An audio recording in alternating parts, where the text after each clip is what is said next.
Hello guys, it's Uzumaki What If, and welcome back to What If Naruto Eats the Fruit of the Shinju Part 3, so without any further ado, let's start.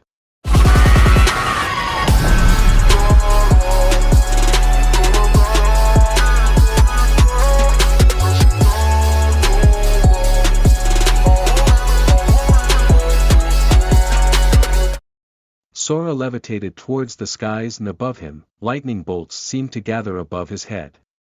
Sora raised his hand and pointed it towards Kazuma, to which a bolt of lightning from the sky struck at Kazuma. He managed to evade the attack and then Sora raised both of his hands towards the dark sky to which multiple lightning bolts rained down towards the ground. This is impossible. How could he use such high-level techniques without using hand seals? Not even the Kyuubi's chakra is present, he thought. So, you're challenging me. Well, then, I won't go easy on you. I will use some of my strongest techniques. Wind release, Shikujo Twister. A large wind formed into a tornado and hit Sora, but Sora did not move or did anything. Instead, the attack hit him full force yet he wasn't hurt. Kazuma's eyes widened with surprise as his attack was of no effect on his son. Then Sora managed to counter back. Sora closed his left hand into a fist and then leaves from nearby trees gathered towards him to which he raised his hand and then the leaves were ultimately frozen. He then sent the frozen leaves as projectiles to Kazuma, which Kazuma was unable to dodge or evade. Sora, out of chakra, dropped into the ground to which the darkened skies returned to their original form. Seeing this, Kazuma seized the opportunity to attack Sora but he was stopped by Kimimaro to which the latter shot him with a bone projectile. As soon as Kazuma dropped, still alive, yet immobilized, Tonari helped Sora stand up and he walked near Kazuma. Tonari and Kimimaro take hold of Kazuma's arms and Tonari put his foot on Kazuma's back to force him to face Sora. Sora, how did you this? Kazuma asked. Master Furtado, Fuka screamed. Sora didn't answer. Instead, he wore a black glove and put it near Kazuma's face. Soon, a black mass enveloped Furito's face and he screamed, where his chakra was being taken out by his very own son. As Kazuma's chakra transferred to the black mass going to Sora's body, Sora felt energized and he was surrounded by orbs of chakra as he continues to do so. When Kazuma finally closed his eyes, his body turned to ash. The glove on Sora's arm vanished and all of the chakra he gathered towards Kazuma's body enveloped him. Happy now? Tonari asked. Yes, as to what they say, revenge is sweet, he chuckled. By the way, why did you spare that woman? Sora then pointed towards Fuka. What are you planning to do? She asked in a fearful voice. We may need this woman to achieve Naruto's plan. Where is he by the way? Tonari said. Soon, Naruto appeared from nowhere and said, this woman is strong and we will recruit her to join our cause. He then soon freed her using his power and when she was freed, she attempted to attack him yet was thwarted by Naruto's gaze, sending her to fly back. He explained his ambitions and his plans to Fuka and upon hearing it, Fuka trembled in fear. You are quite useful, Fuka. Our plan will be beneficial for both of us.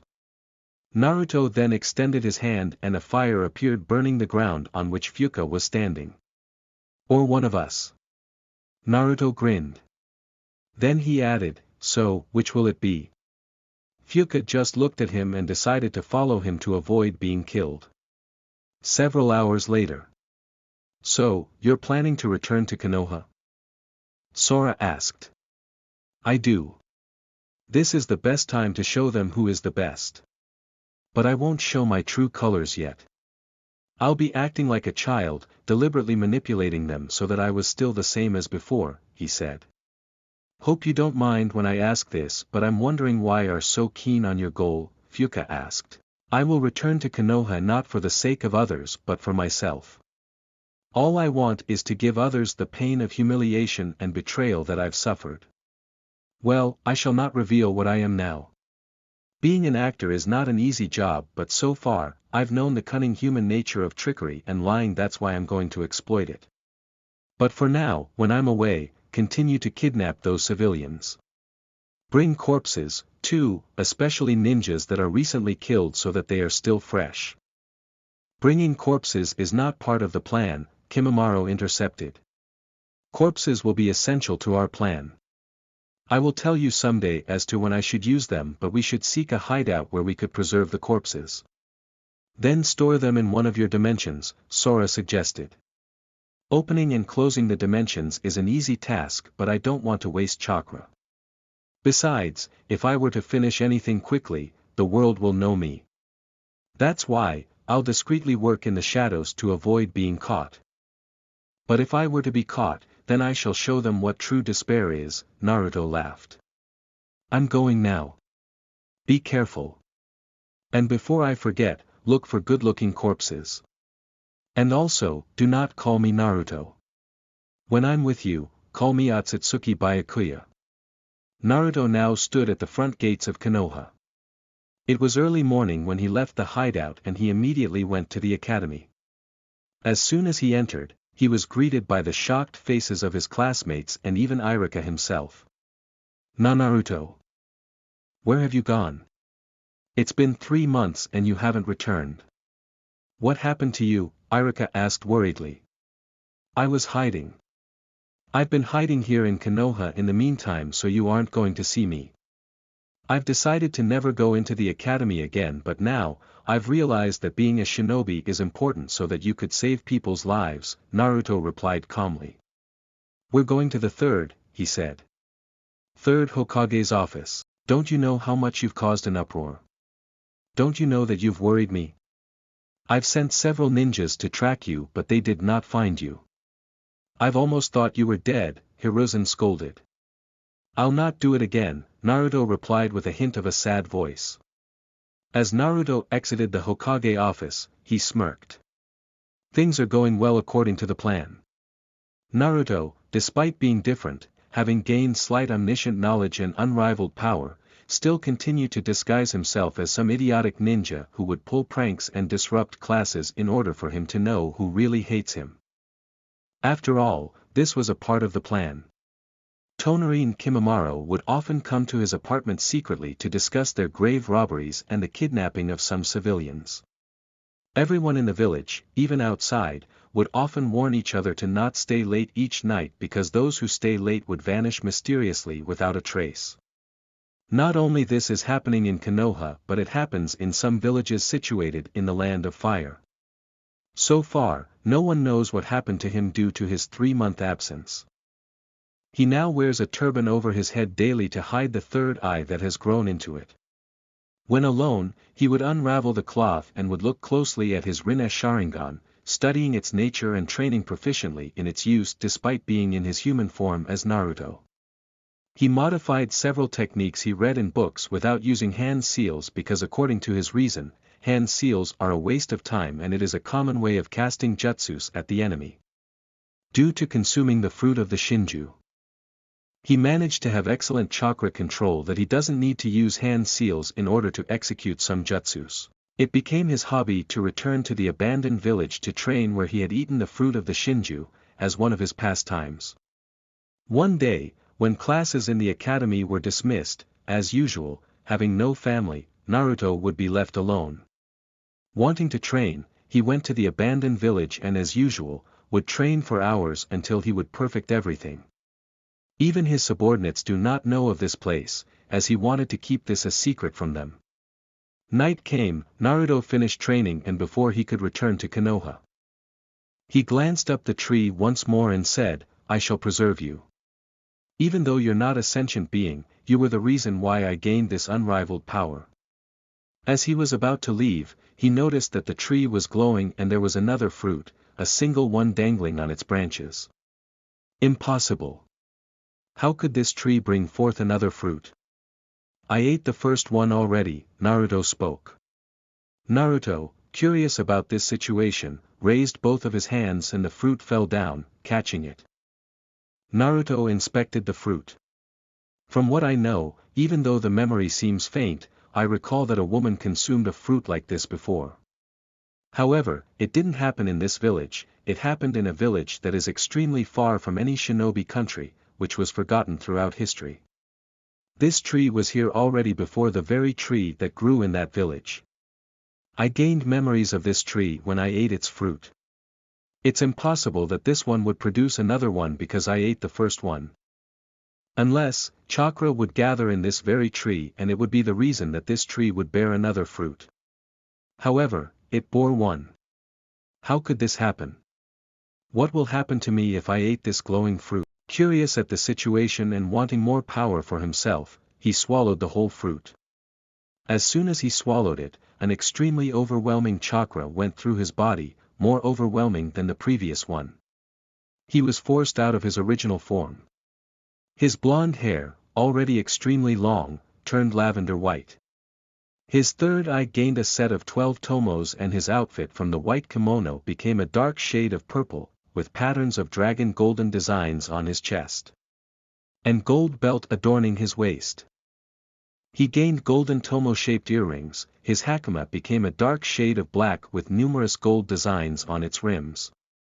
His pointed boots became glass, clanking in noise when he walks, and the sleeves and rims of his extremely long kimono were all blacks in color with numerous gold-designed tomos adorning it.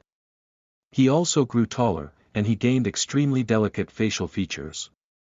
His eyebrows became short, a sign of ancient nobility, and he sported pronounced canines. Naruto, fearful that someone might feel his chakra, used Amanaka to transport himself into one of his dimensions. As he looked into the mirror, he saw that he looked completely different.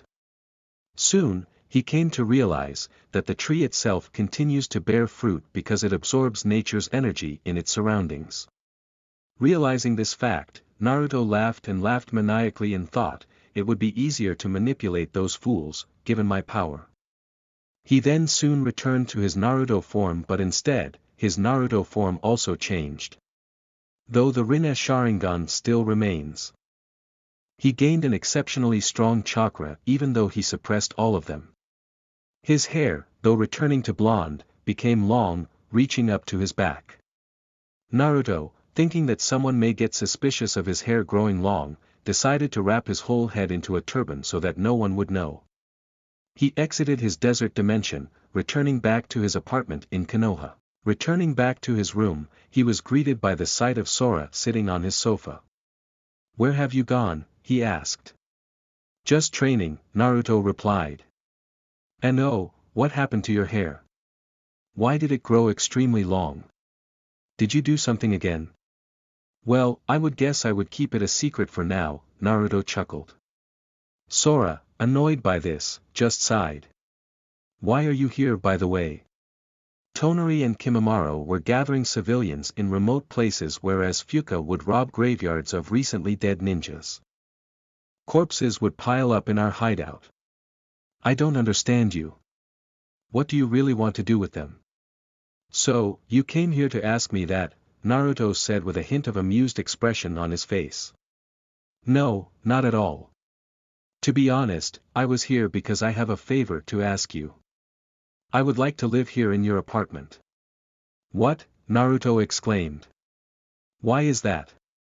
Maybe those monks from the fire temple would want to find me, and even Chiriku himself. After all, I have Kyuubi's chakra inside my body. That's what they're after." "Oh, an easy problem with an easy task. Don't worry, Sora, I rearranged their memories using my Rinne Sharingan. I made them believe that you committed suicide so that no one would find you anymore."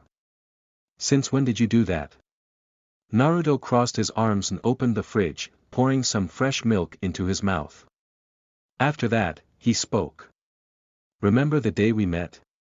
When you were asleep, I transformed into you and gathered information about your origins. While the monks were sleeping, I rearranged their memories, believing that you were already dead." Upon hearing this, Sora let out a sigh of relief. "So, no one would find me anymore. Well, thanks for that. I am forever indebted to you." "It's a normal thing to do, especially if you're family," Naruto replied smiling. "Family?" Sora asked dumbfounded. "I consider you, Tonari and Kimimaro as my family. However, I don't trust Fuka yet. As for now, I could count her as our subordinate. From now on, we form the Otsutsuki clan and your name shall be Otsutsuki Sora. That includes Kimimaro as well. If I feel that I already trust Fuka, then I shall give the title of an Otsutsuki to her, and she would be a part of our clan, Naruto explained. Upon hearing it, Sora smiled. He bid farewell to Naruto before returning to their hideout. I won't let anyone harm you. Even a single strand of your hair. I shall protect my family, no matter what happens, Naruto vowed. That's all for What If Naruto Eats the Fruit of the Shinju Part 3. If you like this series, don't forget to like and subscribe and press the notification bell. It helps me upload more What If videos.